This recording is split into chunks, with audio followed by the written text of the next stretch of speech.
ನಮಸ್ಕಾರ ಸ್ನೇಹಿತರೆ, ಕಳೆದ ವಿಡಿಯೋನಲ್ಲಿ ನಾವು ಹ್ಯಾಂಡ್ಸ್ ಇನ್ ಆ್ಯಂಡ್ ಔಟ್ ಎನ್ನುವಂತಹ ಉಸಿರಾಟದ ಅಭ್ಯಾಸವನ್ನು ನೋಡಿದ್ವಿ. ಈ ವಿಡಿಯೋನಲ್ಲಿ ಹ್ಯಾಂಡ್ ಸ್ಟ್ರೆಚ್ ಬ್ರೀತಿಂಗ್ ಎನ್ನುವಂತಹ ಅಭ್ಯಾಸವನ್ನು ನೋಡೋಣ. ಸೊ ಇಲ್ಲಿ ಹ್ಯಾಂಡ್ ಸ್ಟ್ರೆಚ್ ಬ್ರೀತಿಂಗ್ನಲ್ಲಿ ಇದರಲ್ಲೂ ಬಹಳಷ್ಟು ವೇರಿಯೇಷನ್ ಬರ್ತಾ ಹೋಗುತ್ತೆ. ಇವತ್ತು ಮಾಡುವಂಥದ್ದು ಬಂದು hand stretch breathing horizontal variation ಅಂತಲೂ ಕರೆಯಲಾಗುತ್ತೆ, ಇಲ್ಲ hand stretch front and back variation ಅಂತಲೂ ಸಹ ಕರೆಯಲಾಗುತ್ತೆ. ಸೊ ಇವತ್ತಿನ ಕಳೆದ ವಿಡಿಯೋನಲ್ಲಿ ಮಾಡಿದ ಅಭ್ಯಾಸದಲ್ಲಿ ಹೇಳಿದೆ ಶ್ವಾಸಕೋಶವನ್ನು ಪಕ್ಕಕ್ಕೆ ಹಿಗ್ಸೋದಕ್ಕೆ ಸಹಾಯ ಮಾಡುತ್ತೆ ಅಂತ ಹೇಳಿದ್ದೆ. ಸೊ ಈ ವಾರದ ಮಾಡುವಂತಹ ಅಭ್ಯಾಸವನ್ನು ಶ್ವಾಸಕೋಶವನ್ನು ಮುಂಭಾಗವಾಗಿ ಹಿಗ್ಸೋದಕ್ಕೆ ಈ ಅಭ್ಯಾಸ ಸಹಾಯ ಮಾಡುತ್ತೆ. ಇವತ್ತು ಮಾಡುವಂತಹ ಅಭ್ಯಾಸದಲ್ಲಿ ಕಾಲುಗಳನ್ನು ನಾವು ಮೊದಲೇ ಹೇಳಿದ ಥರ ಕಾಲು ಕೂಡಿಸಿ ಅಭ್ಯಾಸ ಮಾಡ್ಬೋದು. ನಿಮಗೆಲ್ಲ ಸಮತೋಲನ ಸಿಗ್ತಾ ಇಲ್ಲ ಅಂದರೆ ಕಾಲನ್ನ ವಿ ಆಕಾರದಲ್ಲಿ ಇಟ್ಕೊಂಡಾದರೂ ಅಭ್ಯಾಸ ಮಾಡ್ಬೋದು. ಇದರಲ್ಲಿ ಏನಾದರೂ ಸಮತೋಲನ ಸಿಗಲೇ ಕಾಲುಗಳನ್ನು ಸ್ವಲ್ಪ ದೂರ ಇಟ್ಕೊಂಡು ಸಹ ಅಭ್ಯಾಸ ಮಾಡ್ಬೋದು. ನಿಮ್ಮ ಅನುಕೂಲಕ್ಕೆ ತಕ್ಕ ಹಾಗೆ ನಿಲ್ಲುವ ಸ್ಥಿತಿಯನ್ನು ಅಳವಡಿಸ್ಕೊಳ್ಬೇಕು. ಕೂತು ಮಾಡೋದು ಬೇಡ, ನಿಂತ್ಕೊಂಡೇ ಈ ಅಭ್ಯಾಸವನ್ನು ಸಹ ಮಾಡಿ.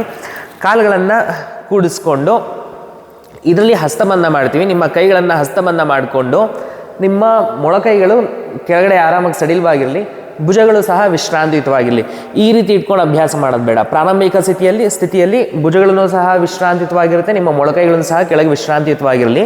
ಇದು ಪ್ರಾರಂಭಿಕ ಸ್ಥಿತಿ. ಇದಾದಮೇಲೆ ಇಲ್ಲಿಂದ ಉಸಿರನ್ನು ಹೊರಗಡೆ ಹಾಕಿರ್ತೀವಿ.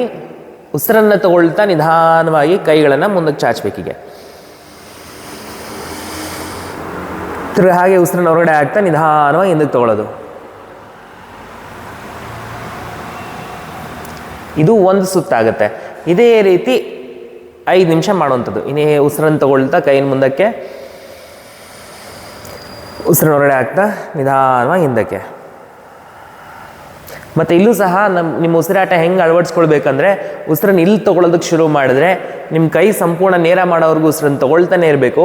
ಉಸಿರು ಇಲ್ಲಿ ಬಿಡೋಕ್ಕೆ ಶುರು ಮಾಡಿದ್ರೆ ನಿಮ್ಮ ಹಸ್ತ ಎದೆಯ ಭಾಗಕ್ಕೆ ತಲುಪೋವರೆಗೂ ಉಸಿರು ಹೊರಗಡೆ ಹಾಕ್ತಾನೆ ಇರಬೇಕು. ಈ ರೀತಿ ಅಳವಡಿಸ್ಕೊಂಡು ಉಸಿರಾಟವನ್ನು ಮಾಡಿ. ಯಾರ್ಯಾರು ತುಂಬ ಶಾರ್ಟ್ ಬ್ರೆತ್ ಇದೆ, ತುಂಬ ತ್ವರಿತವಾಗಿ ನಿಮ್ಮ ಉಸಿರು ಒಳಗಡೆ ಹೊರಟೋಗ್ತಾ ಇದೆ ಅಂದರೆ ಅವಾಗ ಒಂದು ಸ್ವಲ್ಪ ವೇಗವಾಗಿ ಮಾಡಿ.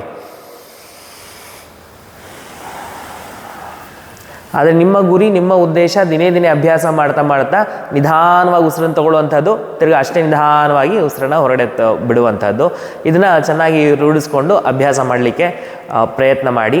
ಮತ್ತು ನಾನು ಹೇಳಿದಲ್ಲ, ಇದು ಸಾಧಾರಣವಾಗುವಂಥ ತಪ್ಪು. ಇದು ಹಿಂಗೆ ಭುಜ ಹಿಂಗೆ ಮೇಲೆ ಕಿತ್ಕೊಂಡು ಹಿಂಗೆ ಅಭ್ಯಾಸ ಮಾಡ್ತಾ ಇರ್ತೀವಿ. ಭುಜಗಳೆಲ್ಲ ವಿಶ್ರಾಂತವಾಗಿ ಇಟ್ಕೊಂಡು ಉಸಿರನ್ನು ತಗೊಳ್ತಾ ಮುಂದಕ್ಕೆ, ಉಸಿರನ್ನು ಹೊರಗಡೆ ಹಾಕ್ತಾ ಹಿಂದಕ್ಕೆ ತೆಗೆದುಕೊಳ್ಳಿ. ಸೊ ಈ ಅಭ್ಯಾಸವನ್ನು ನಿರಂತರವಾಗಿ ಮಾಡ್ತಾ ಬನ್ನಿ. ಈ ನಡುವೆ ಅಂತೂ ಉಸಿರಾಟದ ಸಮಸ್ಯೆಗಳು ಬಹಳಷ್ಟು. ನಮ್ಮ ಮಲತಳ್ಳಿ ಯೋಗ ಶಾಲೆ ಇರೋದು ಮೊದಲನೇ ಮಹಡಿನಲ್ಲಿ. ನಮ್ಮ ಭಾರತ್ ನಗರ ಮತ್ತು ನಾಗದೇನಹಳ್ಳಿ ಇರುವಂತಹ ಶಾಲೆ ಬಂದು 2ನೇ ಮಹಡಿಲಿದೆ. ಈ ದೊಡ್ಡವ್ರು ಬಿಡಿ, ಚಿಕ್ಕ ಮಕ್ಕಳುಗಳನ್ನು ಸಹ ಆ 2ನೇ ಮಾಡಿ 10 ವರ್ಷದಲ್ಲೇ ಈ ನಡುವೆ ಸುಸ್ತಾಗೋಗ್ಬಿಡ್ತಾ ಇದ್ದಾರೆ. ಬರೀ 1ನೇ ಮಾಡಿ ಹತ್ಕೊಂಬರೋಷ್ಟರಲ್ಲೇ ಬುಸು ಅಂತ ಉಸಿರಾಟ ಬಿಡ್ತಾ ಇರ್ತಾರೆ. ಸೊ ಈ ರೀತಿ ಎಲ್ಲ ಶಾರ್ಟ್ ಬ್ರೆತ್ತು ಮತ್ತು ಉಸಿರಾಟವನ್ನು, ನಮ್ಮ ಶ್ವಾಸಕೋಶವನ್ನು ಸರಿಯಾಗಿ ಉಪಯೋಗಿಸ್ಕೊಳ್ಳದೇ ಇರುವಂಥದ್ದು, ಈ ರೀತಿ ಎಲ್ಲ ಭಾಳಷ್ಟು ಸಮಸ್ಯೆಗಳು ಕಾಣಿಸ್ಕೊಳ್ತಾ ಇದೆ.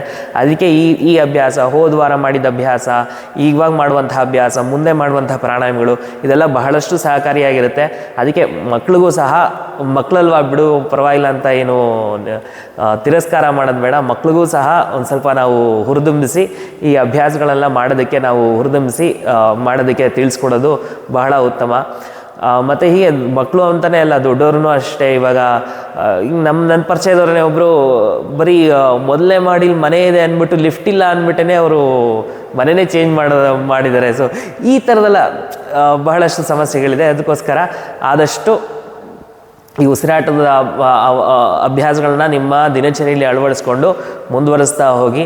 ಸೊ ಓದೋದು, ಕೆಲಸದ್ದೆಲ್ಲ ಒಂದು ಕಡೆ ನಡೀತಾ ಇರಲಿ, ಅದ್ರ ಜೊತೆಗೆ ನಮ್ಮ ದೇಹದ ಆರೋಗ್ಯನೂ ಸಹ ಬಹಳ ಮುಖ್ಯ ಆಗಿರುತ್ತೆ. ಅದಕ್ಕೆ ದೇಹದ ಆರೋಗ್ಯದ ಕಡೆ ಗಮನ ಹರಿಸೋದಕ್ಕೆ ಮತ್ತು ದೇಹದ ಆರೋಗ್ಯ ಚೆನ್ನಾಗಿ ಇಟ್ಕೊಳ್ಳೋದಕ್ಕೆ ಈ ಪ್ರಾಣಾಯಾಮ ಬಹಳಷ್ಟು ಸಹಕಾರಿಯಾಗಿರುತ್ತೆ.